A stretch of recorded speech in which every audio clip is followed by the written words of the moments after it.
Jawabannya sederhana. Karena kita membandingkan diri kita dengan orang-orang lain, atau nggak usah diri kita deh. Kita membandingkan nasib orang beriman dengan nasib orang yang tidak beriman, sama-sama menggunakan dunia. Padahal Allah tidak banyak berjanji urusan dunia kepada orang beriman.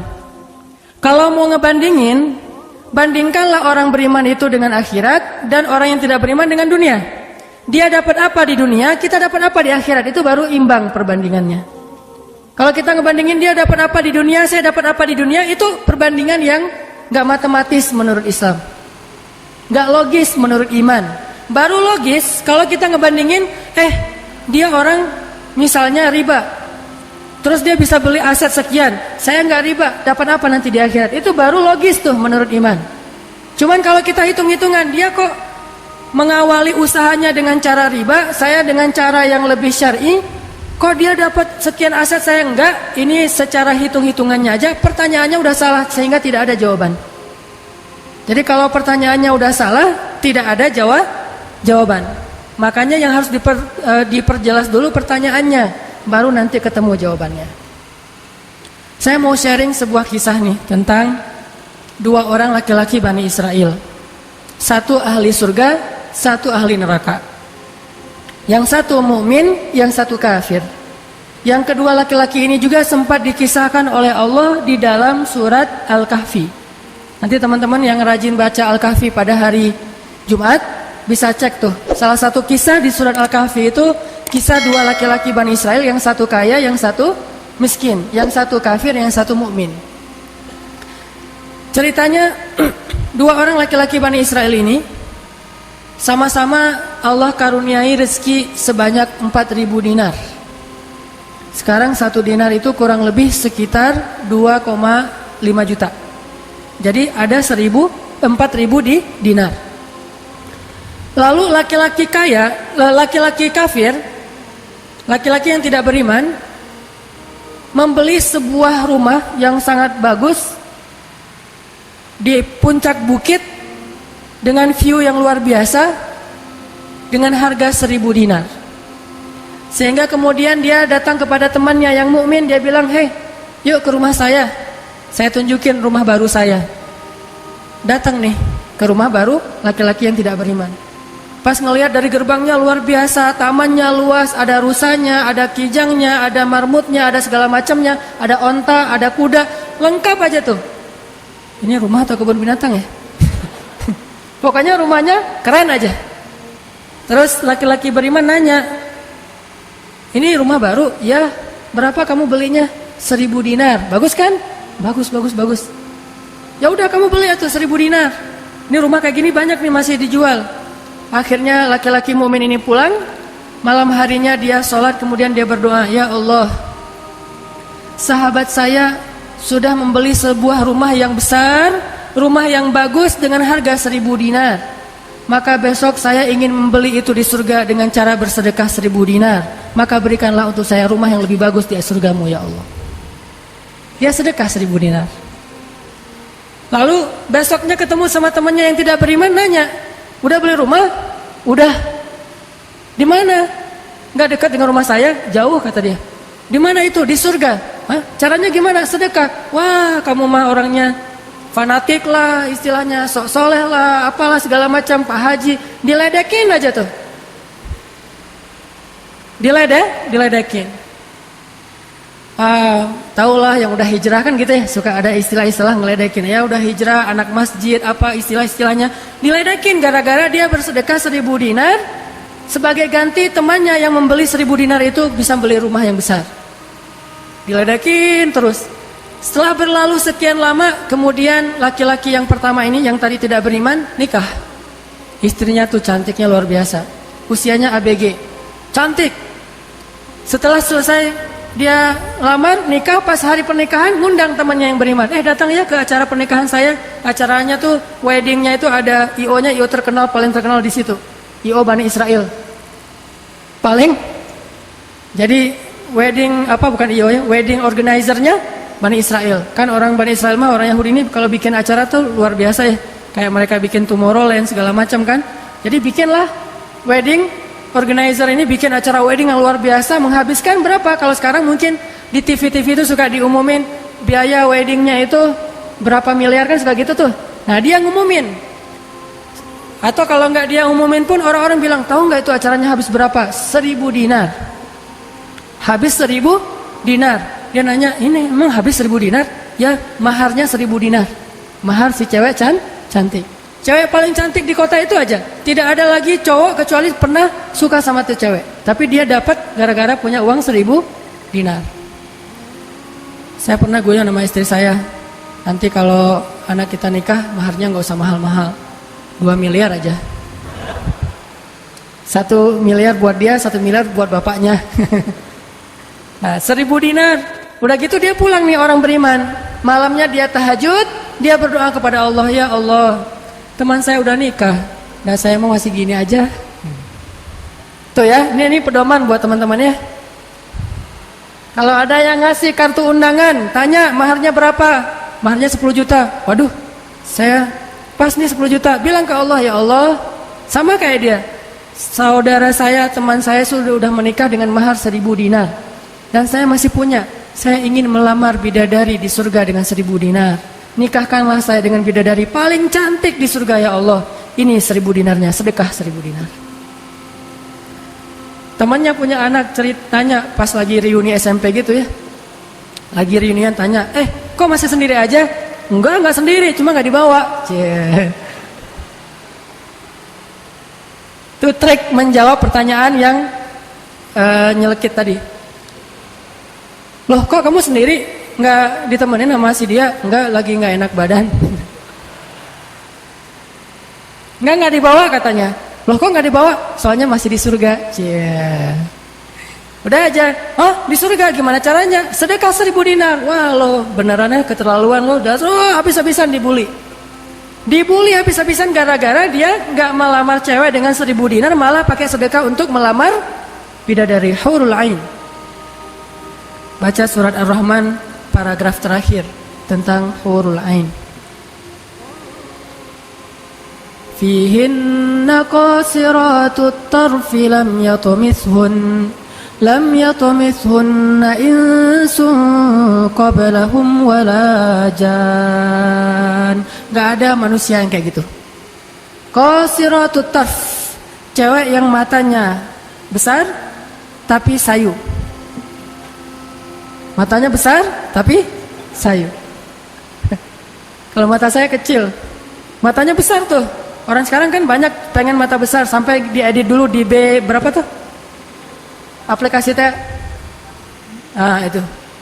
Di fotoras lah, apalah diedit supaya matanya disobek dikit bagian ininya jadi besar gitu ya. Dikasih eyeshadow, dikasih apa segala macam supaya matanya besar. Kenapa? Mata besar itu simbol dari kecantikan. Makanya bidadari itu bahasa Arabnya hurul ain, yang matanya besar. Lam yatumithunna insun qablahum walajan. Belum pernah disentuh. Disentuh doang loh ya, bukan yang lain. Cuma disentuh aja, belum pernah oleh manusia dan jin. Murni, asli, original. Belum pernah dilihat oleh siapapun, benar-benar tersimpan. Kannahunnal yaqut wal marjan, seolah-olah mereka itu adalah yaqut wal marjan, mutiara yang wangi. Udah mutiara, wangi pula. Yaqut wal marjan. Bukan Yakult yang diminum sehari, itu ya. Yakult beneran. Ditambah lagi nanti di ayat yang lain, fihinna khairatun hisan. Perempuan yang khairat. Khairat itu artinya banyak anak, subur. Dan di surga itu orang berkeluarga dan beranak pinak. Sehingga seseorang ketika pengen punya anak langsung punya anak, tidak perlu 9 bulan hamil dan gak perlu juga sesar. Udah aja lahir. Lahir dengan cara yang Allah ciptakan, sangat indah, tidak perlu ada wahnan ala wahnin, tidak ada kepayahan demi kepayahan, lahir anak. Dan anaknya bisa pesen, request. Ya Allah, saya pengen anak laki-laki, tapi modelnya gini. Nah, bisa. Kalau di dunia kan gak bisa request, terima aja apa adanya ya. Oh gini, ternyata gak mirip. Cuma di dunia, di akhirat mah bisa request segalanya, sesuatu juga bisa request. Udah aja kayak gitu, hurul ain. Sehingga dia tahu gimana pun cewek ini cantik, tidak pernah bisa mengalahkan satu hurul ain. Seandainya jemari hurul ain, jari kelingking doang dikeluarin dari surga ke dunia, maka cahaya matahari akan tertutup oleh cahaya jari kelingkingnya hurul ain. Kalau hurul ain sempat keluar dari surga, jatuh ke bumi, kau bidadari jatuh dari langit gitu kan ya. Nah, jatuh tuh ke bumi beneran. Maka nafasnya, satu kali dia bernafas, semua manusia akan mati karena tergila-gila kepada dia. Harumnya nafas hurul ain. Gak usah dibayangin, ntar makin gak bisa tidur. Sekedar ilustrasi doang nih. Akhirnya dia lamar tuh hurul ain dengan sedekah 1000 dinar. Udah aja sih kayak gitu. Dan dia merasa, alhamdulillah saya lebih beruntung dari dia, saya lebih beruntung dari dia. Gitu matematika mukmin. Baru setelah beberapa tahun, teman yang pertama tadi yang tidak beriman beli kebun yang sangat luas. Lalu ngajak lagi teman yang beriman, yuk ke kebun saya. Kamu udah punya kebun? Udah, datang aja. Kamu tahu nggak nih kebun saya beli berapa? 2000 dinar. Kebun korma yang sangat luas, yang di dalamnya ada mata airnya sendiri, yang tidak seolah-olah tidak ada batas ketika kita memandangnya. Terus sepanjang mata memandang. Kebun kurma yang rindang, 2000 dinar. Lalu laki-laki ini pulang lagi, ya Allah, izinkan saya membeli kebun-kebun surgamu dengan 2000 dinar karena saudara saya itu sudah membeli kebun di dunia. Sedekah lagi 2000 dinar. Terus kayak gitu sampai mereka tua. Yang satu meninggal dalam keadaan kaya raya tapi kafir, yang satu lagi meninggal dalam keadaan miskin tapi beriman. Siapa yang lebih beruntung? Tergantung matematika yang dipakai. Kalau matematikanya materi duniawi, pasti orang yang pertama yang tidak beriman lebih beruntung. Bisa menikmati dunia habis-habisan sampai hari tuanya. Tapi kalau matematikanya matematika mukmin, Rabbani, maka pasti yang kedua lebih beruntung dari yang pertama. Nanti setelah mereka meninggal, ini ceritanya panjang sekali dan kemudian jadi salah satu tafsir dari Al-Quran surat As-Saffat yang nanti kita baca. Di akhirat, kalau teman-teman tahu, kalau kita baca tafsir itu ternyata ya, di surga itu punya jendela. Kayak rumah punya jendela. Cuman saya nggak tahu seperti apa bentuk jendelanya, karena surga itu kata Nabi, ma la ainun ra'at wa la udhunun sami'at, yang nggak pernah dilihat oleh mata, yang nggak pernah didengar oleh telinga, yang nggak pernah dibayangkan oleh imajinasi manusia. Yang jelas ada jendela itu di surga. Nah, jendela ini apa? Jendela ini dipakai untuk mengintip ke neraka.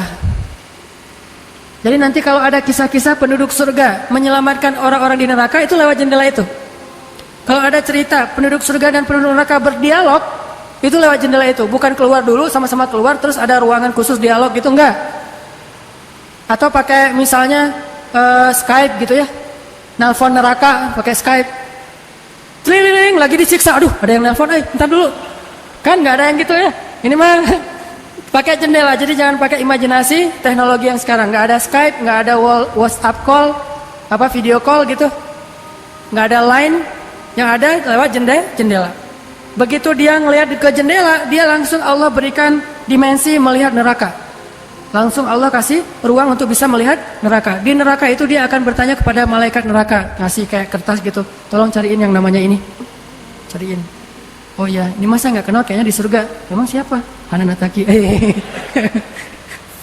Penduduk malaikat neraka mah nggak kenal. Amin, aminin atuh. Mudah-mudahan semua kita tidak dikenal di neraka, dikenal di surga insya Allah. Kalau ini mah nggak boleh hore, ini serius nih. Udah aja ngasih nama gitu ya ke malaikat penjaga neraka. Kenal nama ini nggak? Oh ntar dulu nanya ke yang lain. Kenal nama ini nggak? Wah ada tuh yang di pojok sana tuh lagi dihabis-habisin sama malaikat. Udah malaikat yang itu bawain sini gitu. Pas dibawain ternyata itu adalah laki-laki tadi yang di dunia saling bersaing dalam memperkaya diri. Satu memperkaya diri di dunia ya, satu lagi memperkaya diri di akhirat. Bro, gimana nasib lo sekarang? Waduh, saya sekarang disiksa segala macam, dia ngaku kesalahannya. Lah kamu gimana? Dulu kamu katanya beli rumah di surga, terus nikah di surga, terus beli kebun di surga, udah dapat. Wah, bukan dapat lagi. Ternyata 1000 dinar itu bukan satu istana loh bro. 1 dinar itu sekian ribu istana. Sekarang saya 1000 dinar, bayangin aja. Gitu. Makin sakit kan ya. Makin nelangsa, makin stres. Udah di neraka stres pula, stroke lagi, kena kejang-kejang gitu. Nggak di neraka kejang-kejang aja nggak enak, stroke nggak enak, apalagi udah stroke-nya di neraka kan lebih nggak enak tuh. Orang kena penyakit jantung di dunia nggak enak, ini penyakit jantungnya di neraka lebih nggak enak lagi. Ini mah imajinasi saya. Sesuai dengan di Al-Quran surat As-Saffat, dialog antara penduduk surga dan penduduk neraka. Inilah teman-teman matematika untuk mengukur siapa lebih beruntung. Sehingga kita tidak perlu bertanya, kenapa? Why? Saya udah hijrah kok makin susah hidup saya. Dunia itu, akhirat enggak.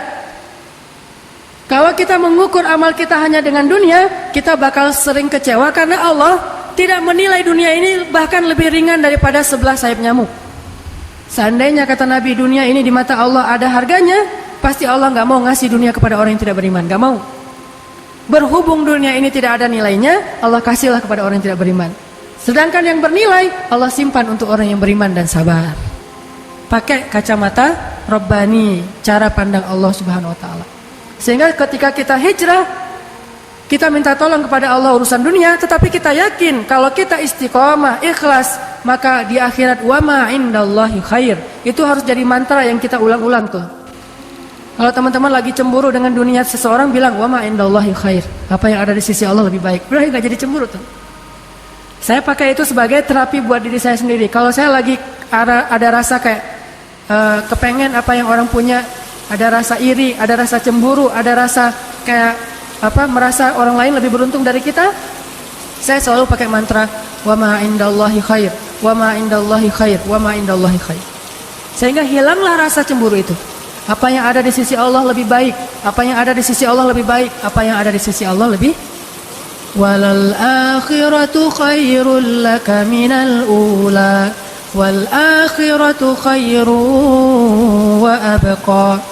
Akhirat lebih baik bagimu dan daripada dunia. Akhirat lebih baik dan lebih kekal. Itu aja yang kita ulang-ulang mantranya. Wa ma indallahi khair. Udah aja senyum. Kita yang istiqomah gini-gini aja, orang lain yang tidak istiqomah yang sudah melenceng jadi gitu. Ya udah, apa yang di sisi Allah lebih baik. Ada yang gara-gara misalnya dukun bertindak jadi nikah, kita bertindak sendiri nggak nikah misalnya ya. Ya udah aja, wa ma indallahi khair. Dan apa yang ada di sisi Allah itu bukan hanya akhirat tetapi juga dunia. Cuman Allah tidak memberikannya dalam waktu yang segera kepada mukmin karena Allah ingin melihat dulu ketabahan, kesabaran dan keistiqomahan kita. Matematika itu coba kita pakai dalam hidup. Kayak saya pernah dulu banget, awal-awal saya di Bandung masih senang usaha-usaha gitu sebelum ada dakwah. Kan pertama saya masuk ke Bandung bukan berdakwah. Lama-lama setelah lelah berusaha akhirnya berdakwah. Karena nggak mendapatkan kebahagiaan hanya dengan harta. Kan dulu saya pernah usaha bisnis pulsa yang saya pernah cerita. Ada 60 cabang pulsa saya di Bandung. Terus naik lagi bisnis jual beli mobil bekas. Beli, jual. Terus terakhir pernah main properti walaupun nggak sampai punya klaster, sampai punya perumahan, tapi 1-2 properti beli, jual lagi, perbaiki, jual dan segala macam. Waktu itu saya sempat hampir kegoda sama teman saya yang beli beberapa aset ruko di daerah Antapani. Dulu Antapani nggak seperti sekarang, masih murah-murah tuh rukonya. Dan kan cepat banget tuh perkembangan Antapani ya. Dia beli tuh 1 ruko di Antapani dengan DP, lalu dia cicil. Nah, cicilannya ini dibayar oleh yang kontrak. Kebetulan ruko dia dikontrak oleh warung Padang. Sehingga dia paling nambah-nambah dikit lah, walaupun yang nggak bisa utuh, tapi dia nambah-nambah dikit. Ini udah azan? Udah? Oh, nanti ceritanya next, insya Allah habis salat isya. Barakallah. Bismillahirrahmanirrahim. Tadi sampai di mana teman-teman? Oh iya, Antapani ya, sampai Antapani. Nah waktu itu nggak ada basa-basi, langsung aja Bismillahirrahmanirrahim. Teman-teman kita lanjutkan sampai di Antapani. Jadi teman saya tuh ada yang investasi dengan beli salah satu ruko di Antapani dengan cara nyicil DP, terus yang bayar cicilannya itu adalah yang kontrak. Kalau nggak utuh pun dia tambahin sedikit lah, paling nambahin 500.000 sebulan. Setelah kurang lebih 3 tahun, akhirnya itu udah lunas, dia bisa nge-DP-in lagi yang baru. Setelah sekitar 5 tahun berjalan, saya ketemu lagi sama dia. Dia bilang, ini semuanya udah ruko saya nih. Udah ada sekitar 6 ruko yang dia punya. Dan setengahnya dipakai sama Alfamart. Sisanya dipakai ada warung Padang, ada apa di situ. Sehingga dengan cara dia bisa cepat berkembang. Saya di awal menganggap diri saya tuh agak-agak idealis. Anggapan pertama, aduh saya ini kayaknya terlalu idealis kali ya gitu. Mulai galau kan, mulai tidak istiqomah. Jangan-jangan saya terlalu kaku nih dalam agama. Aduh, nyari-nyari dalil mana nih yang membolehkan gitu kan ya. Biasalah apalagi ustadz kan bisa ngotak-ngatik gitu kan. Sampai bisa menemukan dalil boleh, tapi nggak nemu. Akhirnya yang bisa menguatkan hati apa? Wa ma indallahi khair. Apa yang ada di sisi Allah lebih baik. Kalau mau kayak gitu mungkin sekarang saya udah punya juga beberapa ruko. Tapi karena nggak bisa dengan cara seperti itu, akhirnya ya punya itu aja dan tidak berkembang secara duniawi. Tetapi saya yakin mudah-mudahan dengan itu kita berinvestasi di akhirat. Makanya ini matematika harus jadi pola pikir kita, harus jadi mindset, persepsi kita dalam hitung-hitungan amal. Sehingga ketika kita belajar Islam, mulai bertaubat, mulai berhijrah, lalu Allah Subhanahu wa taala seolah-olah lebih memanjakan orang lain yang belum berhijrah, yang belum bertaubat daripada kita dengan dunia. Katakan wa ma indallahi khair. Apa yang ada di sisi Allah lebih baik. Katakan bahwa wal akhiratu khairun wa abqa. Akhirat lebih baik dan lebih kekal. Katakan walal akhiratu khairul laka minal ula. Dan akhirat itu lebih baik bagimu daripada dunia. Ini yang memotivasi kita untuk bisa istiqomah, sehingga kita tidak ngerasa dicurangin sama Allah Subhanahu wa taala. Karena Allah melihat balasan akhirat itu lebih baik daripada ngebalas di dunia. Sehingga Allah kalau sayang kepada seorang hamba, Allah menyediakan akhirat lebih besar daripada dunia untuk dia. Seandainya dunia itu adalah bentuk kasih sayang Allah, maka Allah sudah memberikan kekayaan dunia kepada semua nabi yang Allah cintai. Tapi nabi yang kaya itu sedikit. Rata-rata nabi itu susah hidupnya, apalagi setelah menjadi nabi. Nabi Muhammad sebelum jadi nabi hidupnya luar biasa kan? 40 tahun pertama, terutama 15 tahun pertama setelah menikah dengan Khadijah, gimana kehidupan Nabi Muhammad? Segalanya ada. Khadijah itu orang yang paling kaya, perempuan paling kaya di Mekah, menikah dengan Nabi Muhammad yang pintar dalam berdagang. Gak pernah Nabi rugi dalam berdagang. Jujur tapi untung. Sehingga selama 15 tahun Nabi mau traveling kemana aja bisa. Traveling ke Syam bisa. Traveling ke Yaman bisa. Syam dan Yaman itu jarak yang cukup jauh. Mau ngapain aja bisa. Punya ternak yang sangat banyak, punya kebun kurma yang luas sekali dan segala macam. Rumahnya rumah terbaik di kota Mekah. Hidup selama 15 tahun dalam kenikmatan. Begitu jadi nabi, langsung kayak terjun payung, cepat sekali. Sampai akhirnya Khadijah wafat ketika Nabi masih di Mekah dalam keadaan hampir tidak punya warisan apa-apa. Jadi kurang dari 13 tahun jatuh miskin, fakir. Sampai ketika hijrah ke Madinah, Aisyah curhat. Apa kata Aisyah? Di rumah Rasulullah itu lebih dari 1 bulan tidak ada asap di dapur. Dalam keadaan tidak pernah masak selama berbulan-bulan. Soalnya kalau kita mah beli warung Padang jadi nggak perlu masak ya. Kenapa itu rumah nggak pernah masak? Yalah, soalnya dia punya warung, jadi masaknya di warung, tinggal dibawa aja ke rumah. Nabi benar-benar nggak pernah masak tuh. Coba bayangin, pernah nggak Nabi bilang gini ke Allah, Allah, lah saya kan kerjanya sama Allah, kok malah jadi kayak gini, hidup saya jadi susah gini? Enggak pernah Allah Nabi mengatakan demikian. Kenapa? Karena Nabi tahu logikanya. Nabi benar dalam menggunakan logika hitung-hitungannya. Nabi tahu matematikanya, sehingga Nabi nggak pernah mengeluh ke Allah, kok saya sejak jadi Nabi jadi susah Allah.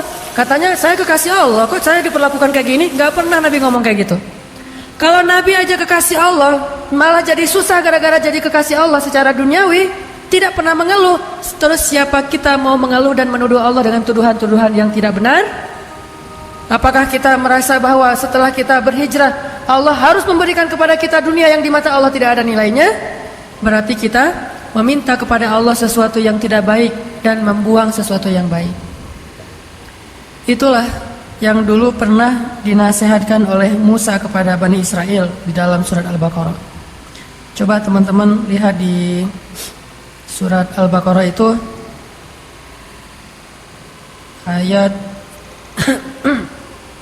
61.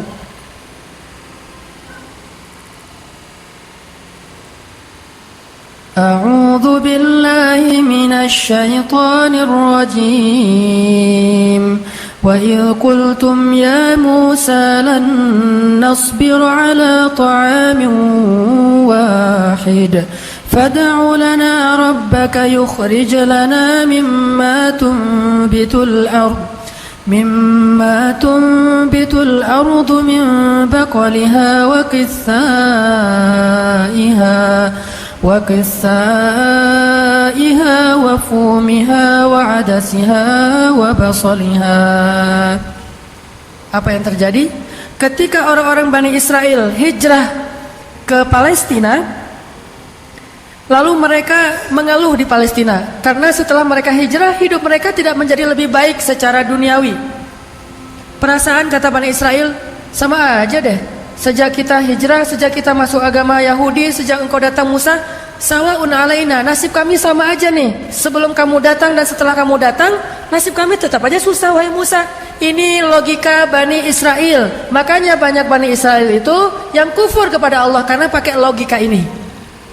Logika 2 tambah 2 4. Itu logika Bani Israel.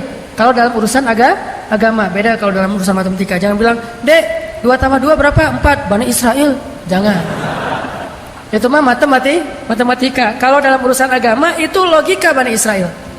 Mereka selalu menghitung-hitung itu dengan logika matematika duniawi. 2 tambah 2 4. Sehingga mereka selalu mengeluh, "Ya Musa, sama saja nasib kami engkau datang dan engkau tidak datang dulu, sama-sama susah. Terus apa baiknya dengan kedatangan wahai Musa?" Mereka menghitung kebaikan itu hanya dari sisi materi saja. Padahal kedatangan Musa telah mengeluarkan mereka dari perbudakan kalau mau dihitung lebih jujur di urusan dunia. Kedua, dengan kedatangan Musa mereka akhirnya diselamatkan dari kejahatan dan kekejaman Firaun yang membunuh anak laki-laki mereka dan memperbudak anak perempuan. Apakah mereka lupa? Afala ta'qilun ya Bani Israel? Tidakkah kalian berpikir wahai Bani Israel? Ditambah lagi dengan janji Allah untuk Bani Israel. Allah bukakan langit dan bumi untuk Bani Israel. Bayangin Bani Israel lagi hijrah nih dari Mesir ke Palestina, di tengah jalan haus. Musa haus ngadu. Hashtag semuanya viral. Haus Bani Israel. Hashtagnya haus. Akhirnya Nabi Musa berdoa kepada Allah, "Ya Allah, beri mereka air." Keluarlah mata air satu untuk Bani Israel yang ada 12 suku. Berapa? 12 gitu? Lupa ya gitu deh. Oh ini nih. Ya 12 Ithnata asyara aina, 12 suku. Pakai satu mata air. Udah gitu karena Bani Israel ini orangnya nggak bisa teratur hidupnya, suka nggak bisa ngantri, nggak bisa teratur, nggak sabaran, pokoknya tamak aja. Begitu keluar satu mata air, mereka ada 12 suku berantem. Ini gua duluan nih, siapa lo? Rame aja di antara Bani Israel, cuma bahasanya saya nggak ngerti, Ibrani, bukan siapa lo. Udah aja gitu, rame sesama Bani Israel. Akhirnya mereka ngeluh lagi, "Musa, masa sih satu mata air? Nih rebutan nih, daripada kita nanti rame, daripada putus silaturahim, doain dong, minta 12 mata air." Nabi Musa berdoa lagi. Akhirnya keluar 12 mata air. Dimanja banget sama Allah. Udah keluar 12 mata air, mereka minum. Jalan lagi, "Musa, dari kemarin kita makannya perasaan roti wae. Gak ada daging gitu Musa?" Nanya daging. Ini kayaknya nih buffetnya nggak internasional nih, Asian food gitu, nasi gitu ya. Saya pengen sekali-kali dong Musa cari yang buffet yang international food gitu. Akhirnya Allah kasih man nawassal, kasih burung datang sendiri untuk disembelih. Datang tuh burung terbang depan Bani Israel, nunduk langsung gini. Enggak. Coba, burung Bani Israel. Coba ada nggak burung kayak gitu sekarang? Bebek gitu ya. "Pak, hari ini kita masak bebek." "Oh boleh. Bebek." Datang seperti bebek teh. "Yam, yaitu ayam datang. Nggak ada kan sekarang kan ya? Allah tundukkan burung yang liar kepada Bani Israel, datang untuk disembelih langsung dibakar, terus makan. Kemudian keluar lagi makanan-makanan luar biasa, datang dari langit seperti datang kepada Maryam alaihissalam. Masih ngeluh juga. Terus jalan lagi, Musa haredang cenah. Panas, datang awan menaungi Bani Israel. Mana ada manusia, bangsa di muka bumi ini selain para nabi yang dinaungi awan sepanjang perjalanan, coba. Kecuali Bani Israel dan orang-orang modern yang pakai kendaraan udah tertutup ya. Kalau dulu mah Bani Israel kemana mereka pergi, awan ngikutin. Wan, sana ya kata awan saya. Bukan si Iwan, awan. Udah aja jalan. Bani Israel mana? Kadang-kadang suka iseng, nih lihat ya awannya nih, ikutin kita nggak ya? Lari ya, lari, awannya ikut lari. Namanya Bani Israel iseng. Tapi Allah masih diakal-akalin sama mereka kan? Yang pernah saya cerita, disuruh bayar zakat, mereka katakan kami mah zakat 2,5% mah itu orang pelit lah. Kalau zakat mah nggak usah tanggung-tanggung 2,5%, 10% kan Islam 2,5%, Nasrani 10%, Bani Israel 100%. Hah? Sampai Musa aja kaget 100%. Benar gitu syariatnya 100%. Wah Musa 100% ya. Kami berani memberikan zakat 100%. Caranya gimana? Dikumpulin semua gandumnya, dilempar ke langit, terus dia bilang ya Allah ambil sesukamu, yang jatuh ke bumi itulah hak saya. Itulah Bani, saya lempar semuanya, gandum, roti, segala macam, korma dilempar ke langit. Ya Allah ambil sesukamu ya Allah. Yang jatuh ke bumi berarti engkau ridho untuk saya. Mana ada yang nyangkut di tengah antara langit dan bumi kan? Pasti semuanya jatuh ke bumi. Oh berarti Allah nggak memerlukan itu, ya udah untuk kita aja. Yang penting kan kita udah niat nih 100%. Tapi Allah nggak mau nerima, ya udah itu akal-akalan Bani Israel. Makanya mereka ngeluh, ya Musa di Palestina itu tidak ada sayur mayur. Kami kangen makanan-makanan di Mesir. Kalau teman-teman tahu Mesir itu sebetulnya nggak tandus-tandus amat. Mesir itu ada bagian yang salju. Jadi kalau mau ngerasain Eropa bisa ke bagian itu. Ada yang bagian yang benar-benar padang pasir, ada yang bagian yang subur luar biasa. Nah, sampai mereka kangen dengan sayur-sayuran Mesir. Kangen dengan bayam, kalau di kita mah kangen dengan singkong, kangen dengan jengkol. Ya, pernah kangen jengkol? Karena nggak pernah keluar Bandung. Kalau keluar Bandung pasti kangen jengkol. Misalnya umroh gitu ya. Ada restoran Indonesia, Mang, ada jengkol? Di Mekah. Kalau tanya orang Arab, jengkol. Bahasa Arabnya tidak ada jengkol. Soalnya bahasa Arabnya tidak ada jengkol. Mahada kata orang Arab, jengkol yang aroma raihah. Intinya orang Bani Israel kangen dengan makanan Mesir. Terus apa kata Nabi Musa? Qala tastabdiluna alladhi huwa adna billadhi huwa khair. Apakah kalian meminta untuk menukar sesuatu yang buruk dengan sesuatu yang lebih baik? Maksudnya apa? Kenapa kalian ingin dibayar oleh Allah dengan dunia ketika kalian beriman? Kalau mereka Bani Israel itu kalau beriman hitung-hitungan banget. Habis beriman harus rezekinya berlimpah. Habis beriman harus terbebas dari segala masalah. Habis beriman harus dimanjain banget dunianya. Itu pola pikir Bani Israel. Sedangkan para nabi dan orang-orang yang beriman gak kayak gitu cara berpikirnya. Setelah beriman Allah uji, maka mereka mengatakan, ini untuk melihat apakah saya jujur dalam iman atau munafik. Seperti kata Bilal, ketika Bilal beriman, dengan qadarullah dia ketahuan imannya oleh tuannya Umayyah bin Khalaf, lalu disiksa oleh Umayyah bin Khalaf. Setelah disiksa berhari-hari, Umayyah ngomong gini, Bilal, mana Tuhan kamu? Coba lihat tuh, kamu disiksa-siksa, Tuhan kamu gak pernah ngebelain kamu, Muhammad juga gak pernah ngebelain kamu. Jadi kamu tuh sebetulnya kasihan tinggal sendiri, gak pernah dibelain oleh siapa-siapa. Kalau gak saya nyelamatin kamu, kamu akan celaka wahai Bilal. Apa kata Bilal? Ya Umayyah, udah gak bilang lagi Tuhan, dia mah udah beriman, gak ngomong lagi Tuhan, gak ngomong lagi gitu. Kalau saya diuji atau disiksa karena keimanan saya, itu berarti Allah ingin melihat kesabaran saya. Maka kalian akan melihat sabar saya lebih kuat daripada sabarnya orang Arab. Karena orang Arab Mekah itu terkenal dengan keteguhan dan kesabarannya. Saya akan lebih sabar daripada laki-laki Arab dan akan lebih kuat daripada gunung Uhud.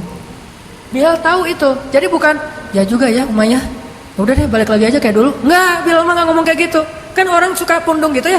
Pundung fisabilillah. Baru hijrah Allah kasih ujian pundung. Aduh, sama aja udah hijrah nggak hijrah tetap aja nggak bisa dapat jodoh. Nah gitu kan. Akhirnya udahlah sekalian kayak dulu aja. Aduh sama aja, ternyata udah rajin ngaji, belum kelihatan juga ke atas, masih aja nggak ada yang kecantol misalnya kan ya. Aduh udah rajin udah pindah kerjaan, tetap aja belum dapat kerjaan yang lebih baik. Kata Allah, wa may yattaqillah yaj'al lahu makhraja. Mana? Wa yarzuqhu min haitsu la yahtasib. Mana tuh? Jawabannya Allah berikan itu setelah Allah lihat kesabaran kita. Kalau Allah belum melihat kesabaran kita, Allah nggak akan kasih apa yang Allah janjikan. Karena yattaqillah bukan hanya taubat tetapi sabar, itu satu paket. Takwa itu at-ta'ah was sabr, itulah takwa. Taat dan sabar itulah takwa. Wa may yattaqillah, siapa yang taat lalu sabar, baru Allah janjikan yaj'al lahu makhraja wa yarzuqhu min haitsu la yahtasib. Wa may yattaqillaha yaj'al lahu min amrihi yusra wa may yattaqillaha yukaffir anhu sayyi'atihi wa yu'zim lahu ajra. Itu semua janji Allah bagi orang yang takwa, dan takwa itu taat dan sabar. Kalau taat doang tapi nggak sabar, pundung tadi, maka Allah tidak punya janji apapun dengan dia. Ini logika yang dipakai oleh Allah, hitung-hitungan matematikanya Allah Subhanahu wa taala, sehingga kita tidak kecewa.